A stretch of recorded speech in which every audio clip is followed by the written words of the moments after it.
Joe, tell us a little bit about this one. Well, this is a very unique airplane, 59 total built. Okay, now this airplane is a Lockheed F-117 or F-117 Nighthawk. And this was stealth. This is stealth technology. And when I say stealth, this has the radar signature on a radar scope of probably a sparrow bird, okay? Wow. Doesn't carry any electronic countermeasures because that would give off its position because you're emitting signals. If you look at all of these kind of serrated shapes and angles here, that's meant to diffuse an enemy radar beam. Wow. That's what makes it, they can't get a solid, if it's a solid side, then you can get a direct radar signature off of it. When it's all broken up, it makes it very, very difficult. That's why it looks unique compared to others. Okay. Yeah, and it kind of looks like, you know, the DeLorean on the Back to the Future car right You're now. right. You know? Yeah, So, it does. however, that was all taken off because that is a proprietary material. That's radar absorbent material that's sprayed on there, Okay. or RAM. Okay, now all of these edges that you see here are being manufactured by Airmotive Specialties over on the Central Coast in Salinas. The Air Force kept all of those as well because there was a lot of RAM or radar absorbent material in there, which is still a sensitive, you know, topic and very top secret. These airplanes first came into the inventory in 1982, 83, and were denied the existence of by the military for about 6 to 7 years. Why? Because it was very secret.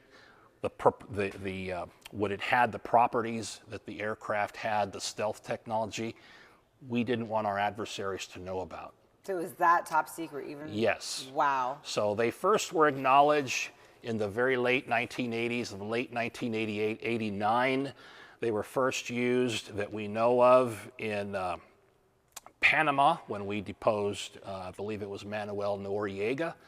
And then, of course, in Desert Storm, the liberation of Kuwait. Now, this very airplane right here was one of the first over Baghdad in 1991, the first night of the war, right.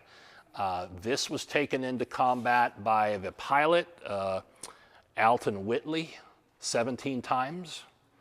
And its total time in combat is, I think that's 36 or 37 combat missions over Iraq. Wow, that's impressive. Right. Wow. Those pictures you saw opening night of the Gulf War, when those, you know, at night they were kind of grainy and buildings blowing up, that came off of these. Oh my goodness. So anyway, if you look at any angle, it's all diffused. There's serrations or sawtooth looking things. That's all meant to diffuse an enemy radar. So how many of these did they make about? They made 59 of them. The remaining airplanes went to, when they phased them out in the, I don't know, 2007 or 8, they flew to Tonopah, Nevada, Tonopah Test Range, where they were stored in individual climate-controlled hangars. And probably about, I want to say 6, 7 years ago, the Air Force said, hey, we have some available to museums. Now, there were 11 that were made available to museums worldwide.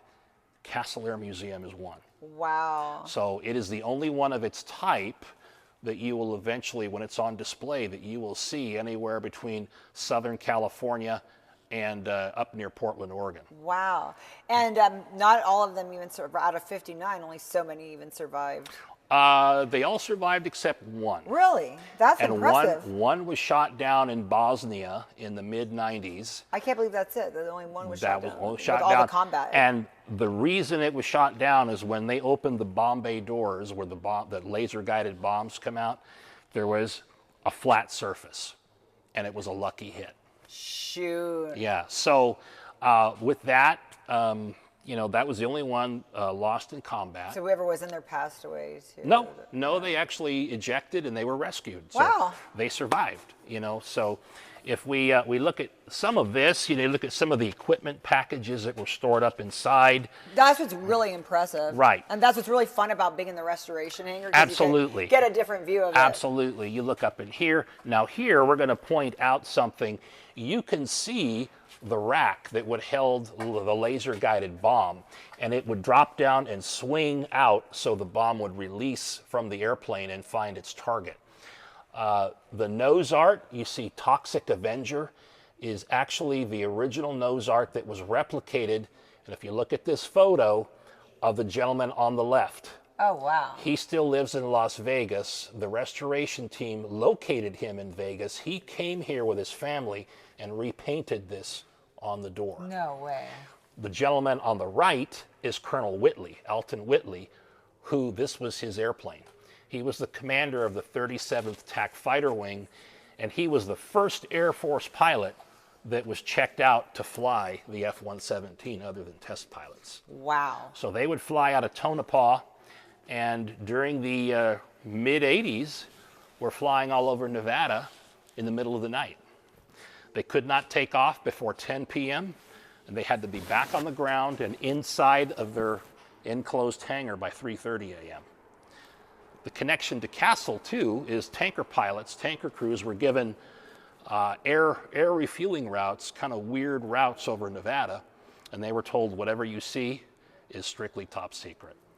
Wow. So, Maybe this was part of like the UFO sightings. oh, definitely, definitely. Because if you look at it and you don't know it exists, Yeah, it looks like it does look like a something from UFO. outer space.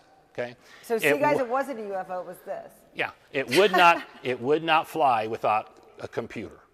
It would wobble through the air, and it was, you know, it would be, it was kind of given a nickname, the Wobblin' Goblin, but it was not. It was a very effective weapon, and they still fly a couple. Matter of fact, a couple of years ago, they had some fly into Fresno Yosemite International to do dissimilar combat training with the 144th. Oh, wow. Yeah, so Okay, so when might we see this out there? I'm hoping within the next year. We're just waiting for all the surfaces to, you know, if you see all the edges there, all the screws and nut plates, those will go back on, and then we will look at putting a coating on there and making it look like it did in Operation Desert Storm. Love it. Hallelujah.